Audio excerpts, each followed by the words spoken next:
अस्सलाम वालेकुम दोस्तों, मां आहियां तव्हांजो पंहिंजो गुलज़ार एस हकड़ो।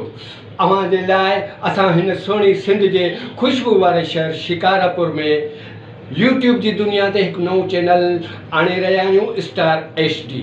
जी हाँ दोस्तों, स्टार HD में तव्हांखे मिलंदी हिकु नई ताज़ा फ्रेश अपडेट, यानी कि ख़बरूं ऐं फ्रेश नवां मज़ा फनी एंटरटेनमेंट, मज़ा मुशाइरो, टॉक शोज़ ऐं अलाए घणियूं अलाए केतिरियूं शयूं मिलंदियूं। सो महिरबानी करे स्टार HD चैनल खे लाइक कयो, सब्सक्राइब कयो, कमेंट्स कयो। ऐं हा, उन में जेका हिकु टली हूंदी आहे न यूट्यूब ते ॾिसंदा हुओ, टली शायदि तव्हां न सम्झो, घंटड़ी नंढड़ी घंटड़ी, उनखे ज़रूरु इहे टच कंदा, जीअं त स्टार HD जेको बि पंहिंजो प्रोग्राम अपडेट, जेके बि ख़बरूं, जेके बि मज़ा ऐं फनी दुनिया जा जेके बि मुशाइरो जेको बि कुझु रखंदो, उहे अव्हां जे आॾो पहुची वेंदा। महिरबानी, लख लाइक कुर्ब, सदाईं ख़ुशि हूंदो।